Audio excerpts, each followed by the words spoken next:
Reiner Fuellmich, his prosecution, and it was again a very spectacular day, even though it was half a day. Yes.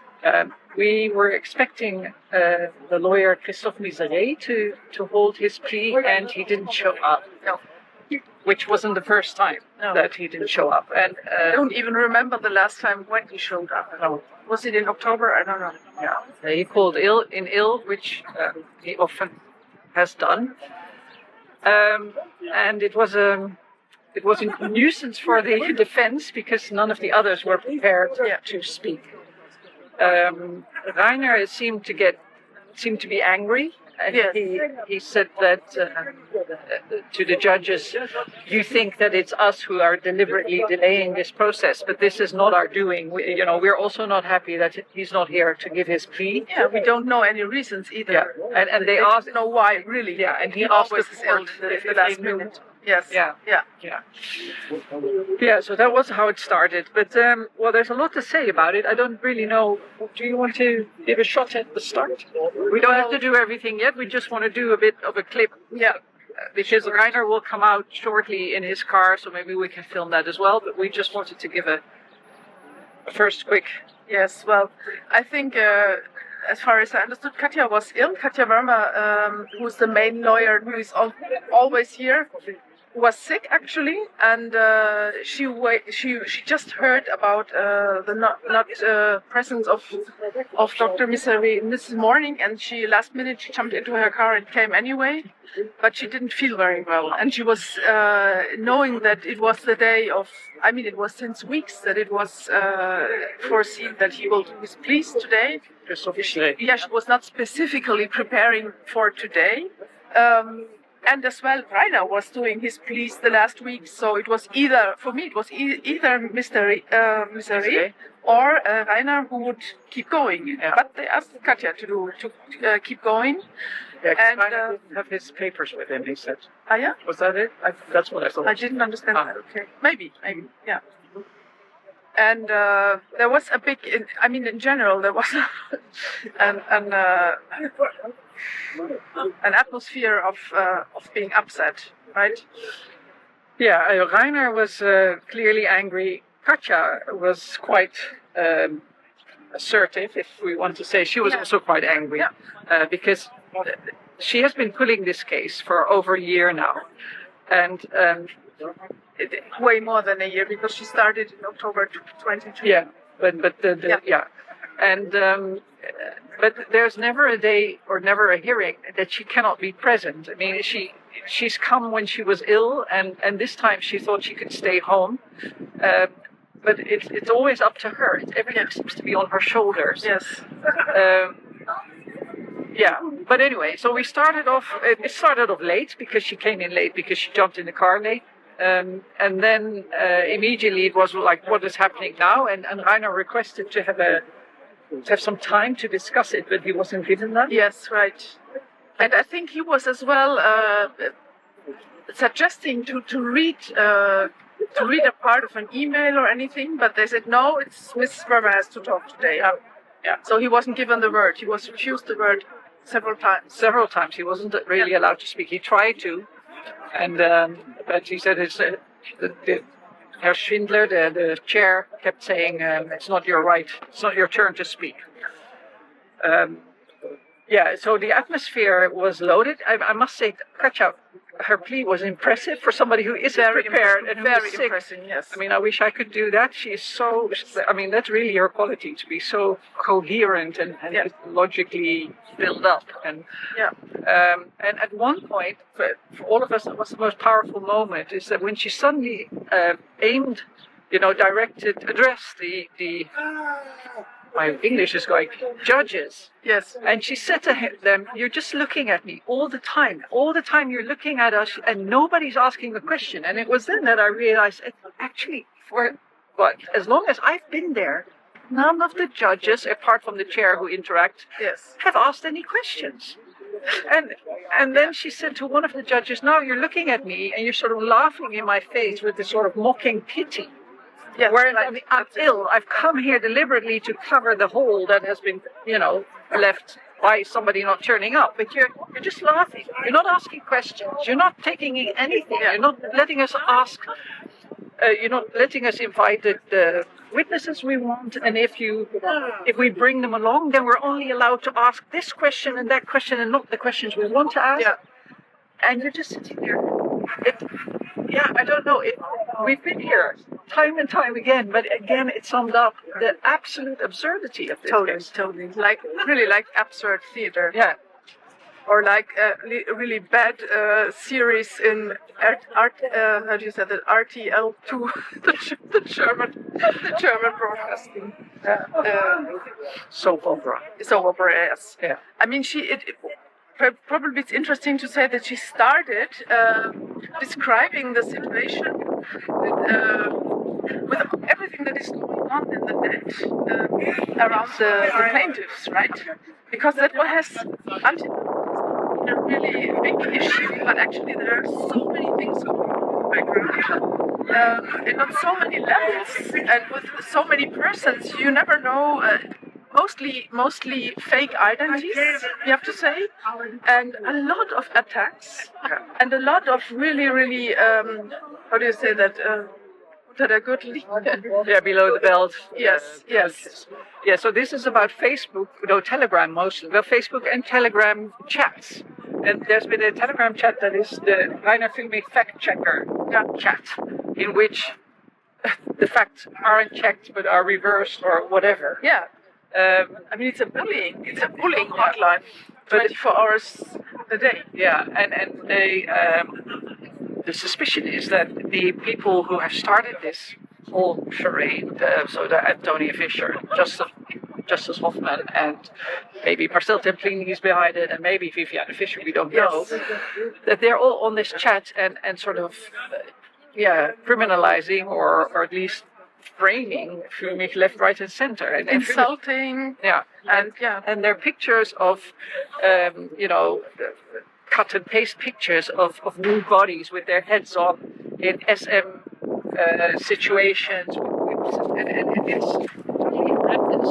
And it's not only against Reiner Fuellmich, but it's against the entire defense, against all the lawyers, against being present at these these trial days.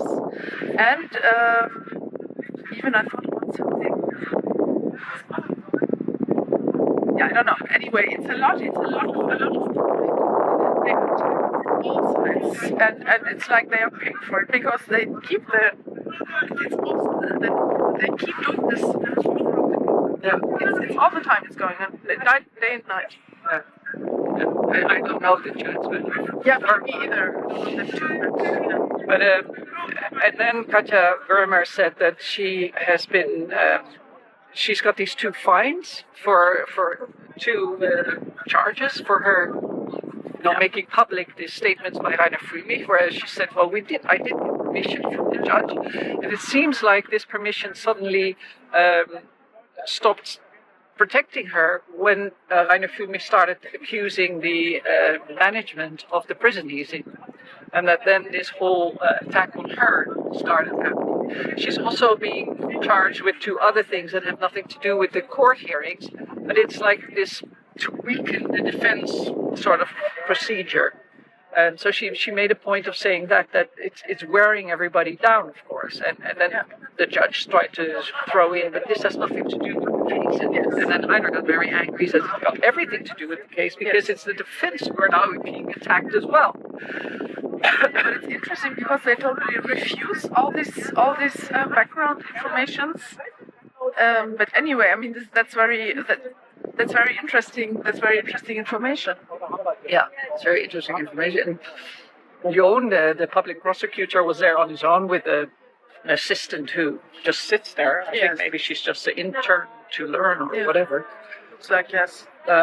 And at a certain point, there was an email from Christof Miseré, or a statement from Christof Miseré that he must have sent, or during the day. Yes, I don't know.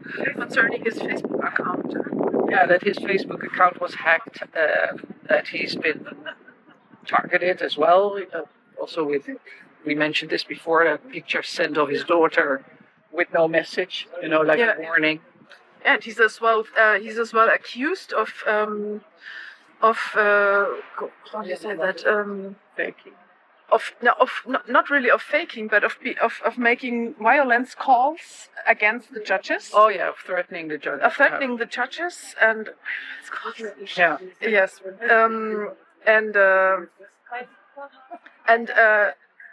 but it was right in the moment when his account got hacked, and there were a lot of fake accounts interfering with that appeared all of a sudden and then disappeared right after. That was after he himself said, well, my account was hacked, so it was. Yeah, they very, appeared very and they strange, said, we're yes. IT specialists, we can help you find the IP address. And then maybe he did send them something, and then they said, it's your own address. You constructed this yourself, so it only got worse because of. And then they disappeared again. One said he was a policeman from somewhere else, and then his profile changed. I mean, it's totally weird. This case is. It's a dirty case. There are so many dirty tricks, and there's so many little off-topic happenings, and it's very difficult to put it all in words. That's why we said soap opera. It's really worth. I mean, you could be paid for doing a screen for just doing right after, playing it. But during this reading of Christof Miseré's email, Johan, the public prosecutor, he was laughing. Yes. He was holding his head in laughter, shaking, this was so ridiculous, blah, blah, blah, until the name dominatrix and the fake accounts and the connection with the public prosecutor, or suggested connection with the public. Then he was very busy. He was suddenly reading a book and looking on a screen, and he was doing something else. So, I don't remember the exact point, but I mean, he was attacked either by Reiner himself or by Katja Wörmer. He was addressed, not attacked, but he was addressed directly, and after that he was very hiding and reading and being busy and fixing his screen. He did. Well, Katja Wörmer pulled him out on pretending to do something else. Remember, she said, you're hiding behind, your papers and stuff. Whereas, of course, he's supposed to listen to the whole thing and to pay attention of because he is supposed to react, which he also never does. He was sitting there with a big book and then watching the book. Yeah. No, it was, but what was especially painful is that Katja Wörmer, again, summed up all the things in chronological order. And to have it explicitly said that it was clear already in August of 2022 that Reiner's house was going to be sold for 1.3 million, and that he was going to pay it back. That is from the email. And even the person who was going to buy the house was clear. Yeah. I mean, everything was ready to be processed. Yes.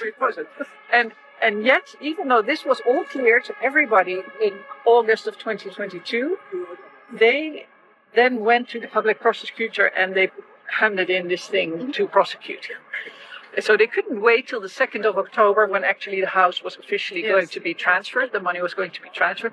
And Katja Wörmer said rightfully, why didn't they wait till after the sale? If he had not paid back the money after the sale of the house, money is usually parked with the solicitor for a while, you could have then started it.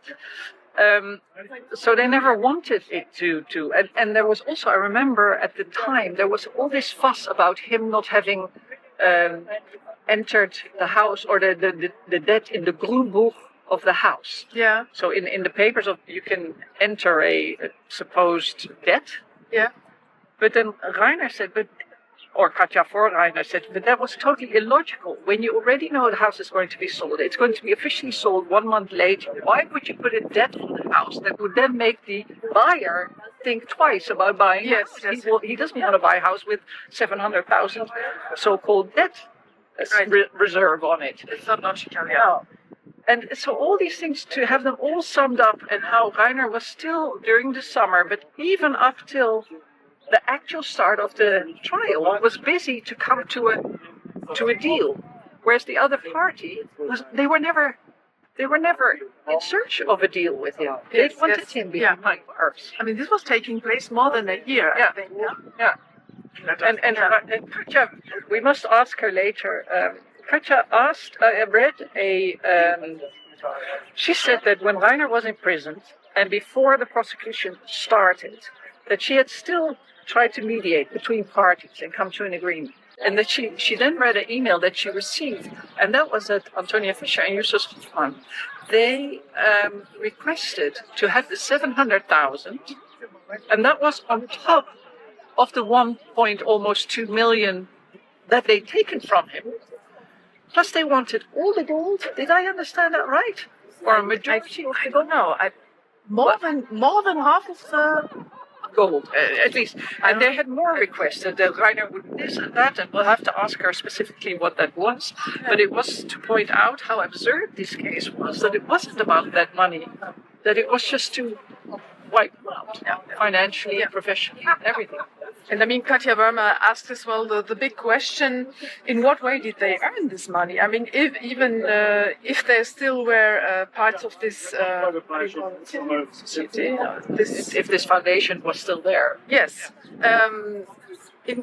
Why do they think they would have the right to have this money? They never did any work before the scene, behind the scenes. They never prepared anything. They never paid anyone.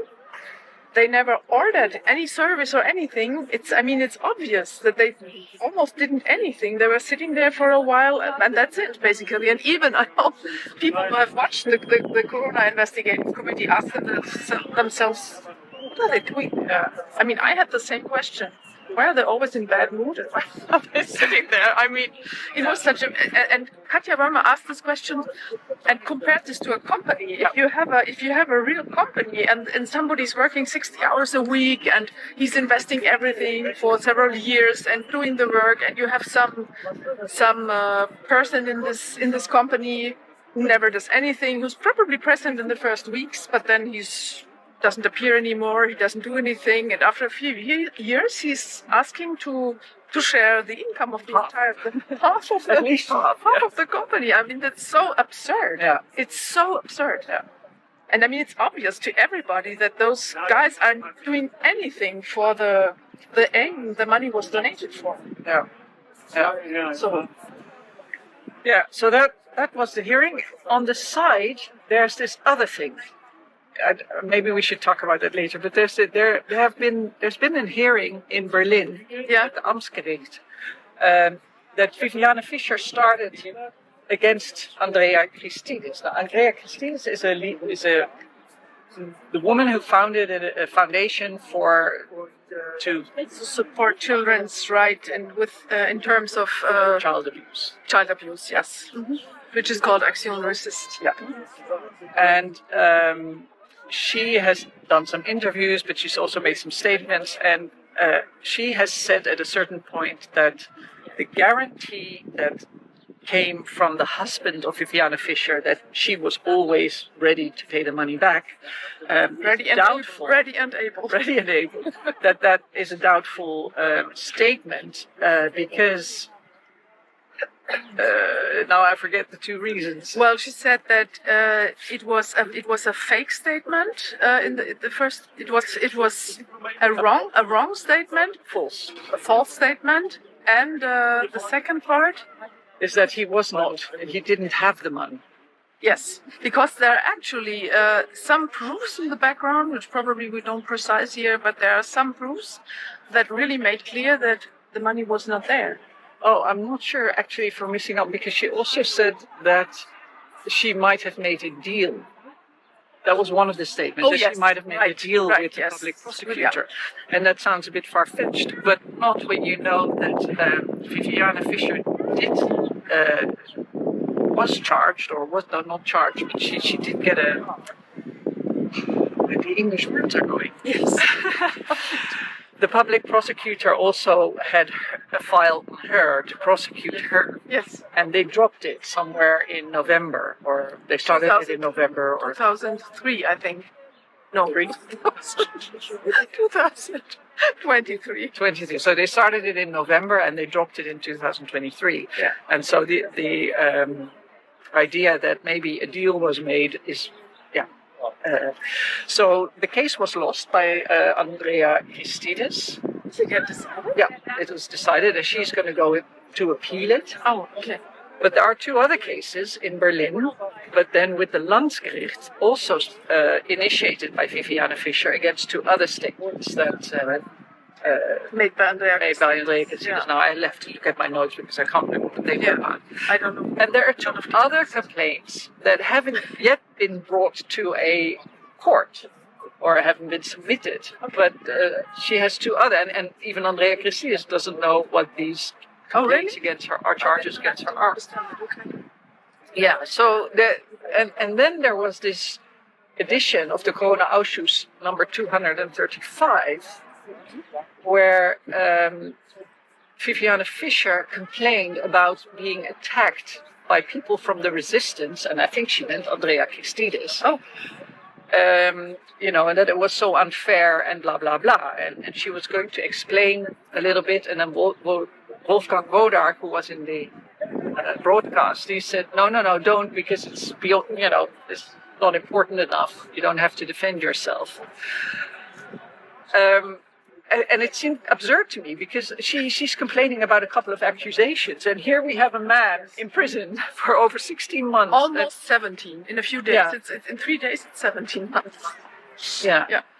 And then at the end she asked 250,000 in donations because she wants to archive part of the Corona-Ausschuss, which I don't know much about. It seems like a Absolutely. And she was sort of lamenting the fact that she couldn't access the funds, meaning probably the 7,000 that has been confiscated by Tempe. And the gold that Reiner doesn't want to sign for anymore. Reiner offered to sign for the gold in October of 2022. Then she didn't want to have it. And now, of course, understandably, he refuses to do so because all his money is gone. So he doesn't want to have more taken away until he gets out. So she's lamenting that fact, and she hopes that people will spend money and then bring up to 250,000. She does mention that she has some other sources of money, but it isn't quite clear what. Yeah.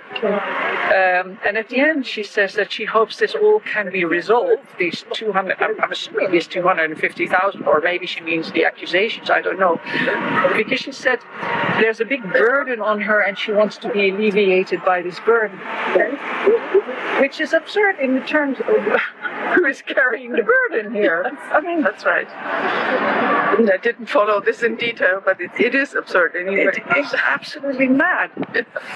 Here comes a police bus, which means that Reiner must be picked up very shortly. All right, we'll leave it here for now. Thank you very much. Thank you, Djamila.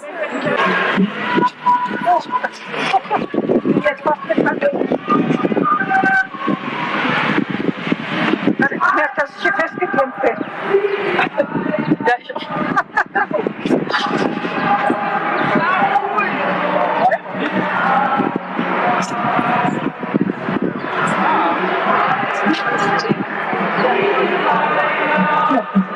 Stau. Das hat man noch nicht, ne? Dass sie im Stau stehen, das heißt... Oh.